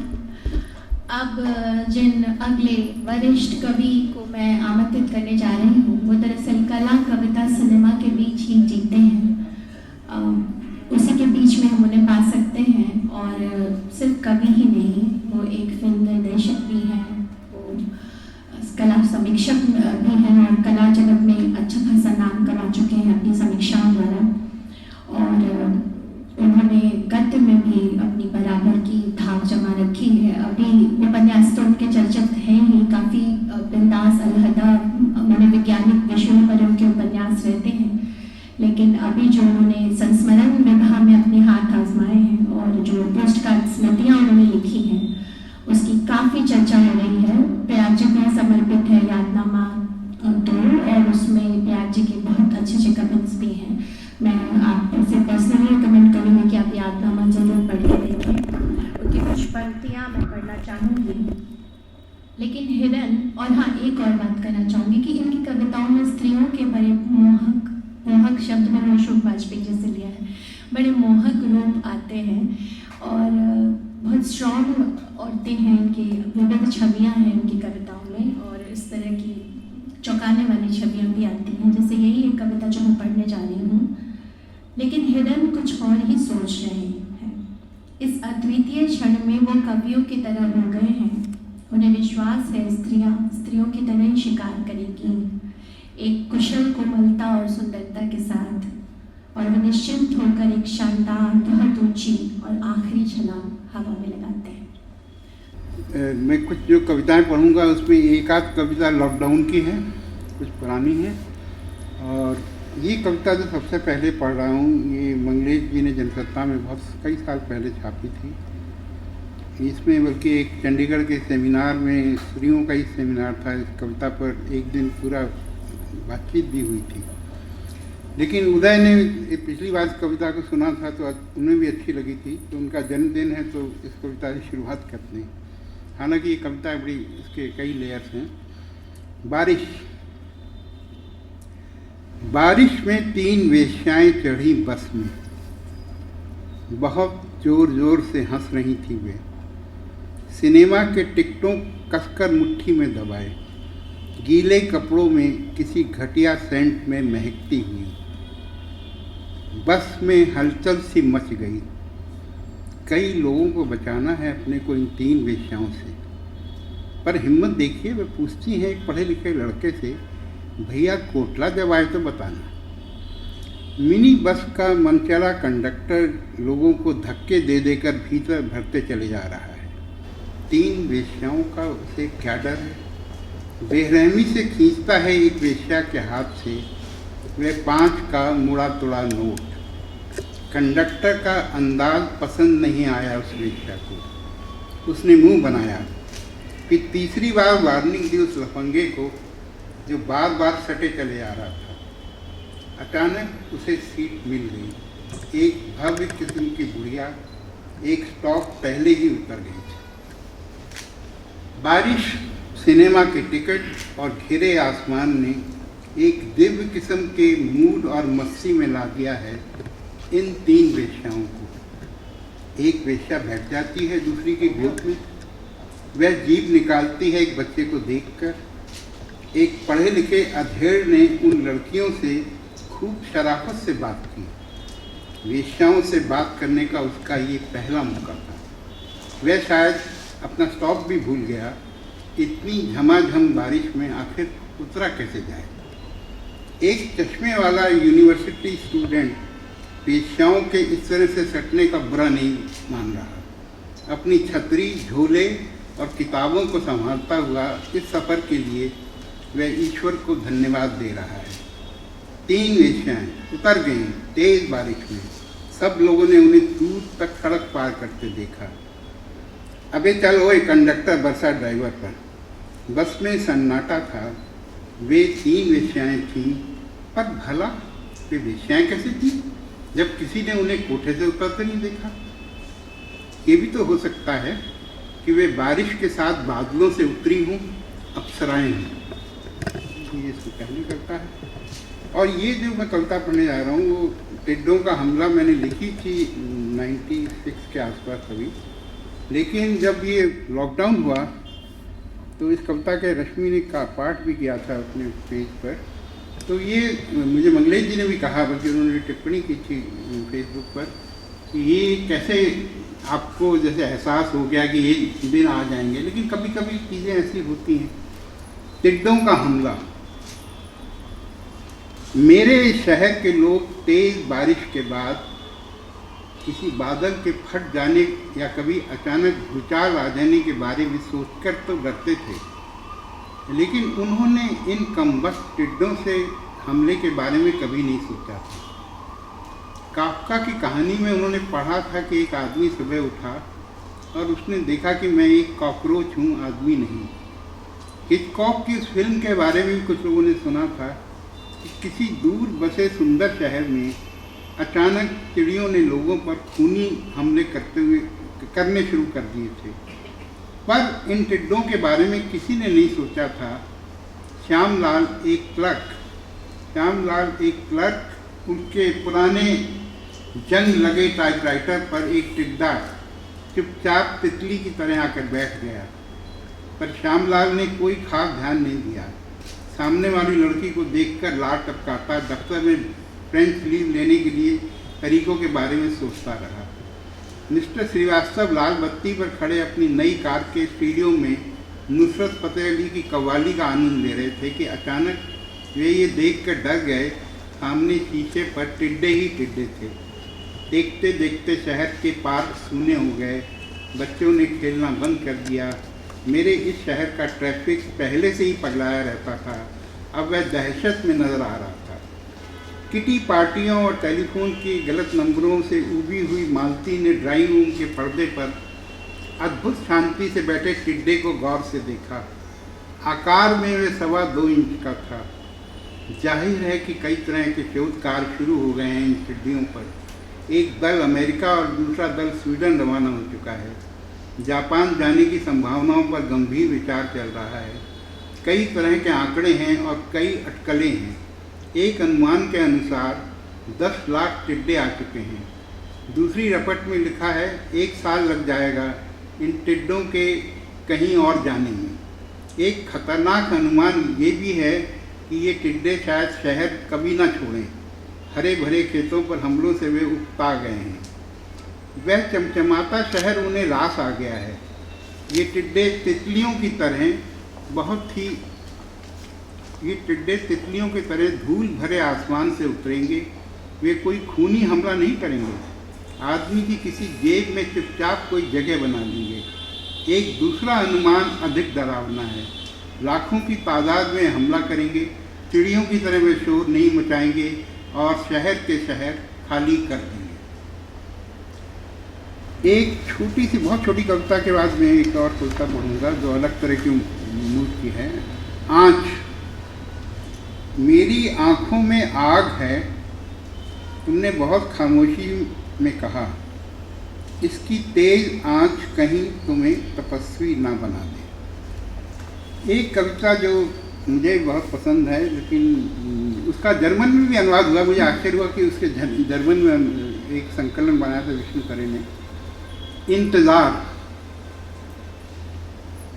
नहीं, अभी नहीं आया है तुमसे अचानक कहीं मिल जाने का वक्त, लेकिन मुझे मालूम है वह वक्त एक दिन आएगा ज़रूर। खूब बारिश होगी, हरे रसीले सैरों को देर तक देखूंगा मैं। किसी 17वीं मंजिल से बिजली के तारों से बचने की कोशिश करूंगा। वे बिखरे होंगे चारों तरफ, पर तुमसे मुलाकात होगी ज़रूर। हम आखिर पूछेंगे क्या एक दूसरे से मिलने पर? क्या कहेंगे हम? क्या हम जानना चाहेंगे चेचक के दागों वाली उस सुंदर लड़की के बारे में? वे कहाँ होगी इस समय? तुम्हारे बच्चे कितने बड़े हो गए हैं? क्या वजन है तुम्हारा? नहीं, अभी नहीं आया है मिलने का वक्त। अचानक किसी सड़क पर ढाबे के नज़दीक चाय सुड़कते हुए कभी तो आएगा वक्त जब मैं तुम्हें पहचान लूँगा, तुम मुझे जान लोगी। फिर हम नहीं पूछेंगे बीते हुए साल, तकलीफ और तंदुरुस्ती के बारे में। हम रह जाएंगे बस चकित कि लो आ गया है वह वक्त, अचानक 20 बरस से जिसका इंतज़ार था। तुम चली जाओगी बगल से, दिखेगी सिर्फ छप छप करती हवाई चप्पलें, हवा में उड़ते बाल। तुम कहोगी कि अरे भले लड़के, तुम्हें किस वक्त का इंतज़ार था। एक मैंने जो लॉकडाउन में कविता लिखी है उसे पढ़ूंगा, जो मोनालिसा को चूँकि बंद हो गई है, वो तो पिछले लंबे समय से बंद है, मतलब लॉकडाउन से पहले ही वो बंद है। और ये आलोक धनवा हमारे मित्र ने इस पर टिप्पणी भी लिखी जब ये कविता मैंने लिखी थी कि ये अभिव्यक्ति को जो दबाने को दवा देने की कविता है, क्योंकि इसमें मास्क का, बल्कि वो मास्क जो है वो मैंने तस्वीर जो देखी थी फेसबुक में, वो ये मास्क पहने मतलब खड़ी थी, तो किसी ने कहा कि मोनालिसा की तरह की तस्वीर है, तो मैंने ये कविता तब लिखी थी। स्त्री का रहस्य उसके बालों में है, उसकी आँखों में या उसकी मुस्कान में। ये मेरी समस्या नहीं है। सारे मर्दवादी कवियों को मैंने कब से विदा दे रखी है लियोनार्डो। इस मास्क ने ज़रूर मेरी मुस्कान मुझसे छीन ली है। मेरी भीड़ कहीं बेरहमी से छिपा दी गई है। बरसों पहले लोगों पर पाबंदी नहीं थी, वे मेरे पास आ सकते थे, मुझसे बात कर लेते थे, कुछ उनके गुप्त रहस्य में जान जाती थी, कुछ औरतें मेरी सहेलियाँ बन जाती थीं। एक दिन उन्हें भी मुझसे दूर कर दिया गया, एक मजबूत रस्सी का घेरा बना दिया गया। ये लक्ष्मण रेखा मेरे लिए नहीं थी, मेरे चाहने वालों के लिए थी। तुम्हें क्या सचमुच लगता है लियोनार्डो कि मुझे एक आराम की ज़रूरत थी या एक गहरे अकेलेपन की? हम वक्तों ने मुझे भी एक खूबसूरत मास्क पहना दिया है। क्या उन्हें डर है कि ये महामारी मेरी रहस्यमय मुस्कान मुझसे छीन लेगी? नहीं, डरो नहीं, मेरे पास आओ। मुझे छुओगे तो खतरे की घंटियां बज जाएंगी, पर मेरे बहुत करीब आ जाओ। आज मुझे तुम्हारे सबसे ज़्यादा ज़रूरत है। लूव्र के इस भयावह एकांत में। मेरा ख्याल है काफ़ी है। एक आखिरी छोटी सी कविता है, मैं इसलिए पढ़ना चाहता हूँ कि अभी एक प्रोग्राम में लाइव कर रहा था, तो एक लड़के ने वो कविता आखिर में पढ़ी, बड़ा वो चौंका, क्योंकि मुझे बल्कि वो सुनते हुए लगा कि मैंने कब कविता लिखी थी। कवि और क्लर्क। वह पेड़ों का नाम नहीं जानता, फूल पत्तियों को वह नहीं पहचानता, वक्त बेवक्त वह बादलों से बातचीत नहीं करता, कोई अज्ञात भाषा उसे नहीं आती, चिड़ियों को वह देर तक नहीं देखता, कवियों की तरह वह नहीं शर्माता, आलोचकों के पास वह नहीं आता जाता, उसके पास ऐसी पंक्तियाँ बहुत कम हैं जो उद्धृत की जा सकें, अनुवाद में उसका लिखा चमकदार और जोरदार नहीं दिखता, वह कविताएं रोज़ाना नहीं लिखता, बचपन में उसकी माँ ने ठीक ही कहा था वह कवि नहीं है। उत्तर प्रदेश के सूचना विभाग में अगर वह क्लर्क भी बन गया तो समझिए आदमी है काम का। बहुत सुंदर बोलती बतियाती कविताएं विनोद जी। अब जिस वरिष्ठ कवि को मैं यहाँ आमंत्रित करने जा रही हूँ, उन्हें देखकर, उन्हें सुनकर मुझे ऐसा लगता है कि वो अपने आप में तरल प्रवाहित जीवंत कविता है। कविता और कला को इस तरह से उन्होंने अपने व्यक्तित्व में आत्मसात कर लिया है। आज हम सब उनकी ही प्रदर्शनी को एक तरह से सेलिब्रेट करने के लिए यहाँ पर उपस्थित हैं। कला और कविता का बहुत गहरा संबंध है और प्रयाग शुक्ल जी को देखकर लगता है कि जैसे ये पंक्ति उन्हीं के लिए लिखी गई थी। रोज सुबह फेसबुक पर उनकी एक सुंदर सी कृति के साथ मेरी सुबह होती है, सुबह खिलती है बल्कि कहूँगी। कहीं एक तितली बैठी हुई है, कहीं एक फूल खिल रहा है और उसमें कई ऐसी आधुनिक जीवन की छवियाँ भी होती हैं जिन पर अलग से बात की जा सकती है। और अगर मैं इनकी उपलब्धियों पर बात करने लगूँ तो कार्यक्रम खत्म हो जाएगा। इनकी कविता, इनकी कला ही इनका सारा व्यक्तित्व है, इनकी सारी भूमिका है, इनका सारा इंट्रोडक्शन है। और कुछ पंक्तियाँ मैं पढ़ूंगी। बहुत कम बोलती हैं कविताएं, लेकिन जो बोलती हैं वो अंदर तक प्रवेश करती हैं। बोलो तो इस तरह कि भीतर की चुप्पियों तक ले जाए बोलना, रहो चुप तो इस तरह कि भीतर की चुप्पियाँ गहरी अथाह बोले। कवि भी हैं, अनुवादक भी हैं, गद्य और समीक्षक, कला समीक्षक भी हैं। और जो 90 के दशक की कविता की बात मैंने की, 8वें दशक की कविता, उसके बहुत ही महत्वपूर्ण नाम है। और मैं कहूँगी कि अगर हिंदी साहित्य का इतिहास इस कवि के बिना नहीं लिखा जा सकता तो कोई अतिशयोक्ति नहीं होगी। प्रयाग शुक्ल जी। घबराइएगा नहीं, है बहुत सारी, लेकिन मैं से थोड़ी ही पढ़ूंगा क्योंकि अलग अलग कहीं लगता है कि कुछ यहाँ से पढ़ें कुछ वहाँ से। तो पूनम कह रही थी कि पहली बार उन्होंने कविता पढ़ी तो कुछ कंपन सा होता है। मुझे लगता है कि हर बार कविता पढ़ने पर कंपन सा होता है। ये सच्चाई है, क्योंकि वो एक तो कविता है ही ऐसी चीज़ कि उसके बारे में सचमुच बराबर लगता रहता है, चाहे आप उसको पढ़ रहे हो घर में बैठे हुए या सुन रहे हो या देख रहे हो, कि वो आपको ऐसा कर देती है कि सावधान।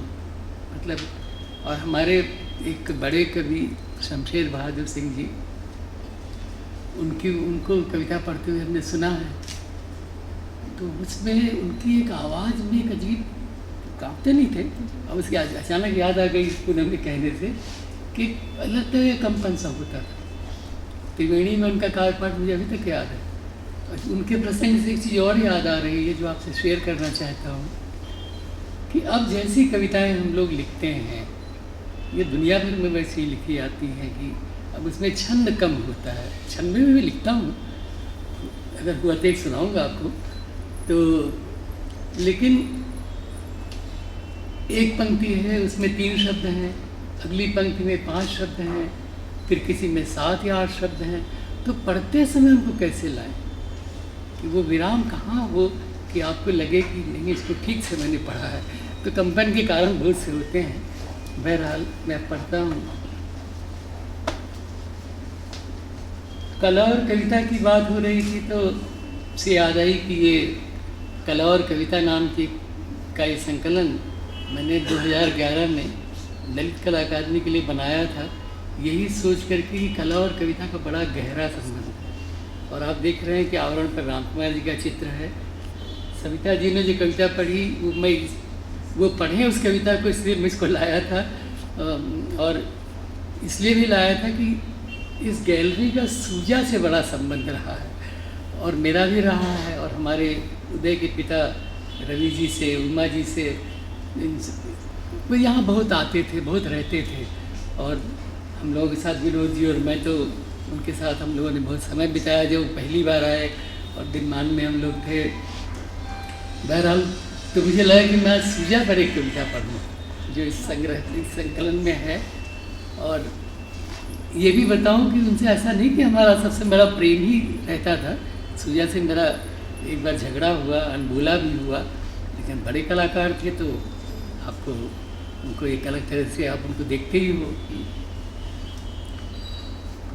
पर उदय को बधाई जन्मदिन की, और बधाई इसलिए भी कि इसको कहना चाहता हूँ। असल में मुझे लगता है कभी कभी हमारे मित्र अशोक सुशीला कहते थे कि कभी कोई चीज़ तुमको अच्छी लगे, कोई व्यक्ति अच्छा लगे, सबके सामने कहो, बार बार कहो। वो तो उदय के बारे में मुझे सचमुच बहुत बार लगता है कि मैं बार बार कहूँ कि अरे क्या व्यक्ति है ये क्या व्यक्ति बना। तो अब देखिए मेरी प्रदर्शनी चल रही है। उदय ने की ये खाली इसलिए नहीं कह रहा, इसलिए कह रहा हूँ कि उसने किस मन से उसको किया। बाद में मुझसे और भी कई गैलरीज ने कहा कि आप हम आपका शो करना चाहते हैं। मैंने कहा नहीं उदय, क्योंकि सबसे पहले उसने कहा है। और दूसरा ये कि इस गैलरी से बड़ा पुराना संबंध है। उसकी बात विनोद जी कर चुके हैं। अच्छा ये कि उन्होंने इस बातें की, स्वामी की बहुत याद आती है। यहाँ आते ही मुझे स्वामी की बहुत याद आती है। बहुत समय बिताया उनके साथ यहाँ और बहुत कुछ उनसे मिला है। एक तस्वीर यहाँ लगी हुई है, इसमें स्वामी भी हैं, मैं भी हूँ, कमलेश जी हैं, और उसमें आप देख सकते हो कि तब से कितना समय बीत गया है। उस तस्वीर में कुछ और बहुत क्लोज। हाँ तो अभी भी बहुत एक्टिव और फिट है, वो अच्छी बात है। और तब से आप और स्मार्ट लग रहे हैं, बल्कि इस फोटो से देखा जाए तो। Thank you.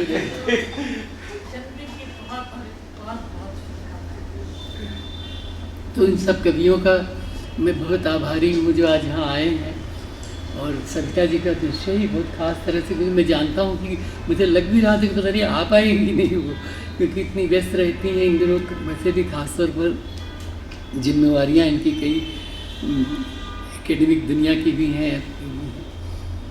बहरहाल अब मैं कविता पढ़ता हूँ और बीच बीच में मन हुआ तो कुछ और बोलूँगा। सूजा की रेखाएं बहुत पैनी और धारदार हो जाती हैं वे, कभी कभी जरूरत से ज्यादा पैनी और धारदार, जैसे निगाहें हो तिरछी। एक स्त्री और एक पुरुष या कई स्त्रियां और कई पुरुष आ रहते हैं एक ही चित्र के कमरे में, अक्सर बिना कपड़ों के, नापते तौलते देखते न देखते एक दूसरे को, कुछ कहते एक दूसरे से किसी मुद्रा में जो जरूरी नहीं है कि मुखातिब हो एक दूसरे से। ऐसे ही रेखांकन वे श्वेत श्याम बताते हुए कि कुछ है जो चल रहा है जन्म मृत्यु के पार अविराम, देखो।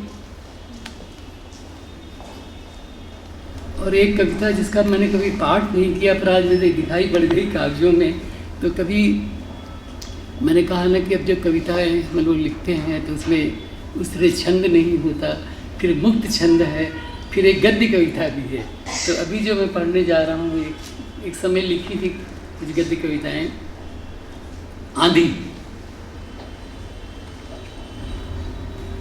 रोज के रास्ते में कभी कभी आती है आंधी भी, धूल के साथ पत्ते न जाने कहाँ कहाँ से उड़कर आने लगते हैं,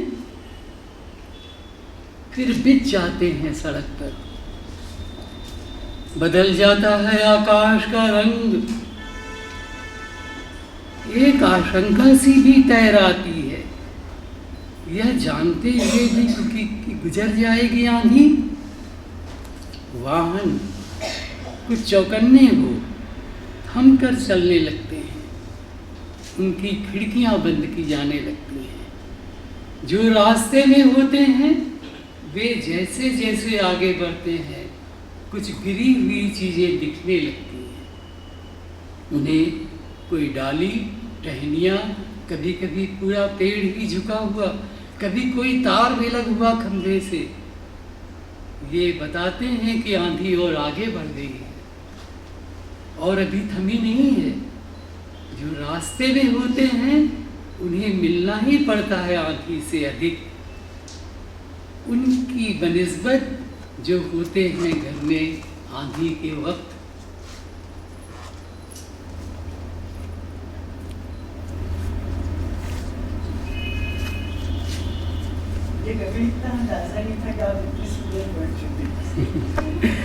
अरे देखिए, चित्रों की बात तो भूल गया।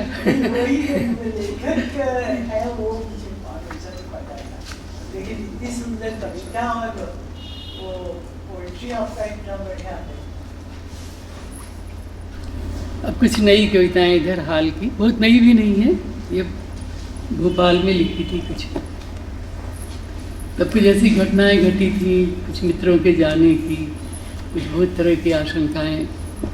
तो उस कविता है मोह तो होता है, मोह तो होता है, वृक्षों, वनस्पतियों, चिड़ियों, फूलों से मोह तो होता है। बाट उनकी हम जोते, मित्रों परिजनों से, प्रेम बंधनों से मोह तो होता है। रहते हैं टोरते, गतिविधियां इनकी जीवन भर मोह तो होता है। पशुओं से, नदी तट झीलों से, छांव भरे रस्तों से मोह तो होता है। पहाड़ों से, उनकी पगडंडियों से अंत नहीं मोह का, जीवन को थामे ही रहता है मोह। कभी फूटती रुलाई, कभी खिलखिला पड़ती हंसी, होता है बिछोह भी होता है, आड़े आ रहता है मोह के। मोह की बिछोह की गति बनी रहती है, आरो और इनके सब चलते ही रहते हैं। बिछोह तो होता है, मोह तो होता है। और ये कविता हम में से बहुतों का अनुभव होगा दिल्ली में खास तौर पर, क्योंकि ये आपने देखा होगा कि दिल्ली में कबूतर ज़्यादा हैं। अब अभी भी हैं, चिड़िया तो कम हुई हैं, पर कबूतर बहुत हैं। और हमारे जहाँ मैं रहता हूँ वहाँ भी हैं, प्राय सभी इलाकों में हैं। और तो सुबह के कबूतर,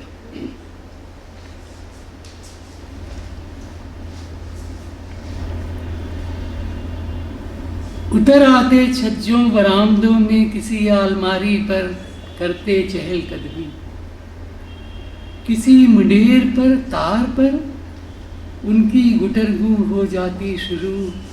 हमारी नींद को अधनींद को खटखटाती उतर आती वह गुटरगू। कैसी बदकही एक, कैसी कही अनकही एक, करती मानो फरफर उनकी फरफराहट में। और सरसराहट वह उनकी किसी चीज से हल्के टकराने की, कभी कभी बर्तन की पल्ला, कभी कोई कांच का खड़का जाने की। हमने भी जाती है भर सरसराहट वह, कभी झुंझलाहट बन, कभी रुके हुए कुछ को चलाने की। नींद की दुनिया को पार कर, भेद कर परते झुटपुटे की, कभी कोहरे की आते चुगते दाने, पीते पानी, या यूं ही टहलने को, पंख फरफराने का सुख ही उठाने को। अनायास हम में भी सुख कोई वैसा ही गुपचुप भर जाने को कबूतर सुबह के। अभी मेरे पास समय है 5 मिनट। और एक कविता है, ये आपने देखा होगा, मुझे बचपन से ये चीज़ बहुत आकर्षित करती थी। जैसे अभी बारिश हुई है तो लकड़ी कोई भीग जाती है, कुंदे खास तौर पर जो पेड़ों की डाली होती है, तो बचपन से ही उनकी एक अलग महक मुझे बहुत आकर्षित करती आई है। उस पर एक कविता है, भीगी हुई लकड़ी की महक। हाँ, वह भी है दुनिया की हजारहा चीजों के बीच अपनी तरह की, सुख दुख में भीगे मुहूर्तों सी, चमकती इस वक्त धूप में चमक वह महक सी। गई है एक चिड़िया चाहे कभी, कितनी अलग है हमेशा की तरह महक भीगी लकड़ी की। इस वक्त इस मुहूर्त आद्र बिछाती हुई मन में कोई तह अपनी तरह की। धीरज पर कविता है, धैर्य पर। धीरज धरो धीरज, कहता है धीरज, धरते हैं धीरज, प्रेम में, प्रतीक्षा में, कामना में, इच्छा में, पीड़ा में, उनींद में, धरते ही आए हैं धीरज, कहते ही आए हैं, दोहराते आए हैं, धीरज धरो धीरज। अकुलाहट लेकिन कुलबुलाती है, कभी कभी धीरज को चूटी सी काटती, धीरज फिर भी कहता धीरज धरो धीरज। अब मैं जो आपको सुनाना चाहता हूँ वो आखिरी कविताएं 2। वो कविता है जिसमें चिड़ियों की आवाज़ों का, चिड़ियों की आवाज़ों वाली कविता ढूंढनी पड़ जाएगी समय। एक कविता तो मैं जो अक्सर हर कविता पाठ में पढ़ता रहा हूँ, आज कई युवा लोगों को देखकर लग रहा है कि शायद उन्होंने मेरा पाठ न सुना हो, तो ये पढ़ने की इच्छा हुई। और विनोद जी और मैं जिस अखबार में, जहाँ से हमने, मतलब मैंने तो जीवन ही शुरू किया दिल्ली आने के बाद दिनमान से एज ए फ्रीलांसर, फिर उसमें उसका आर्ट कॉलम लिखा बरसों, और तमाम कलाकारों से, कला की दुनिया से एक नया परिचय हुआ। तो फिर विनोद जी आए हमारे साथ,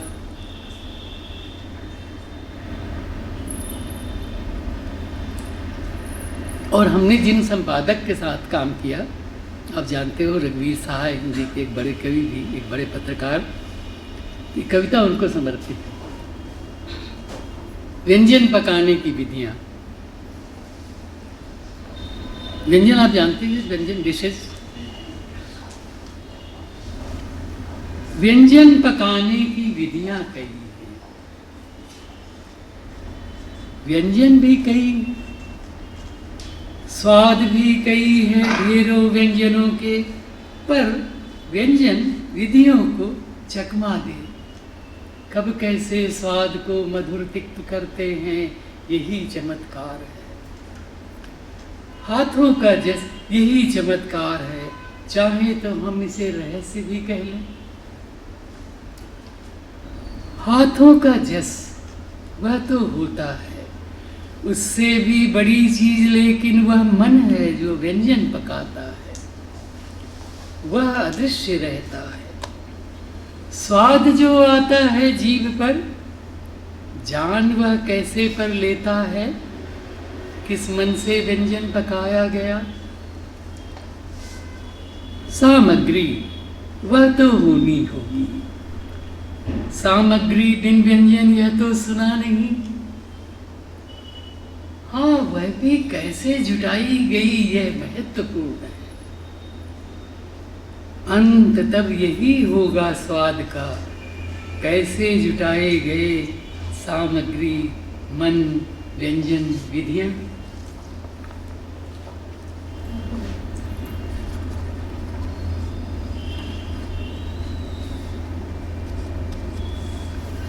चलिए, अब ये मेरी आखिरी कविता है। होता ये है, जैसे मैंने कहा कि हम लोग अभी भी कंपन होता है, तो कौन सी, जैसे मैं सुबह से बल्कि कल रात से सोचने लगा कि थोड़ी बहुत तैयारी तो हम लोग करते हैं, पर कई बार वो तैयारी अपनी जगह धरी रह जाती है, कुछ आप और करने लगते हो, और वो भी शायद सुंदर ही होता है कि अपने ढंग से चीज़ें निकलती हैं। कोई पन्ना खुलता है तो मैं तो सचमुच ये मानता हूँ कि वो भी किसी कारण से खुल गया। जैसे देखिए, अभी मेरी ये जो पन्ना खुला, तो ये मेरी बड़ी बहन चंद्रकांता अवस्थी की स्मृति को समर्पित है, जो वे लगभग मेरी माँ की तरह थी। उनसे मार भी बहुत खाई है तो अब वो प्रसंग आ गया तो बता भी दो क्यों मार खाई है। तो हम जब छोटे थे, हम लोग कलकत्ते से आते थे अपने गांव वाले घर में, तो बड़ा घर था, उस ज़माने में होता ही था, मतलब संयुक्त परिवार है, 30, 40, 50 लोग रह रहे हैं, और हम बच्चे वहाँ खेलते कूदते रहते थे। तो कितना भी खाए, भूख लगाती थी तो दोपहर को हम लोग कहीं से खेल कर दोपहर भी चले जाते थे कि वाले ये खूब आंधी है, लू भी चल रही है, तो आम के बाग में चले गए। वहाँ से बहुत कुछ मिला है, नेचर का बहुत कुछ वहीं से मिला है सविता जी, उन बचपन की उनके उन दिनों से। तो बहरहाल, तो वो फिर मेरी माँ कहती, हम कहते भूख लगी, तो मेरी माँ कहती थी कि जाओ इसको कुछ दे दो।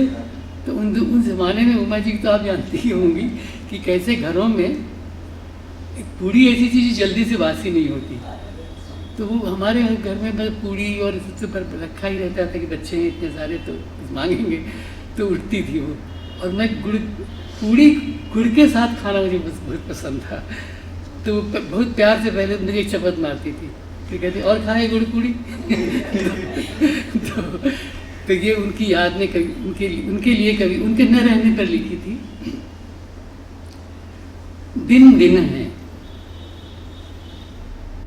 दिन दिन है, उनके गुणन फल का लाभ नहीं, वैसे भी हर पल का संभव हिसाब नहीं। हर दिन की अपनी चिंताएं हैं, प्रेम राग हर्ष सुख दुख की कथाएं हैं। हर दिन के प्रसंग भी अपने हैं, अपनी स्मृतियां हैं, दृश्य और सपने हैं। उनकी कोई सीवन सिली नहीं जा सकती, उनकी सारी चुवन जल्दी से किसी भी गणित में शक्ति समा नहीं। दिन दिन है, उनके हैं अपने फूल पत्तियाँ, अपनी हैं चिड़ियाँ तितलियाँ। अपना एक विविध वर्णी गगन है, अपना एक पवन है। अपने हैं चेहरे हर पल के, उनकी मुद्राएं भी अलग हैं। हाँ, इतना मान लिया जा सकता, फिर भी वे उनके जिनके हैं उनसे न विलग हैं। हाँ, प्रसंग दिन पल के रहते हैं, प्रथम प्रेम सी कोई कथा वह कहते हैं। वही प्रसंग सबके ही संग चले आते हैं। वर्षा के, शीत के, ग्रीष्म के, शरद के वे दिन भी हमें एक अलग ही तरह से याद आते हैं। हर दिन पर रिश्तों की छाया है, हर पल पर उनकी एक काया है। वह फिर बंधती है दिनों के हिसाब से, किसी सुवास सी ही वह बस बसी रहती। बस उसी सुवास की छाया में रहते आते चले जीवन भर। दिन अनंत हैं हमारे, दिनों का कोई अंतिम हिसाब स्वयं रख सकते नहीं। हम हैं दिनों की धारा के बीच, नहीं हैं हम दिनों की कारा के बीच। दिन दिन हैं, अनंत हैं,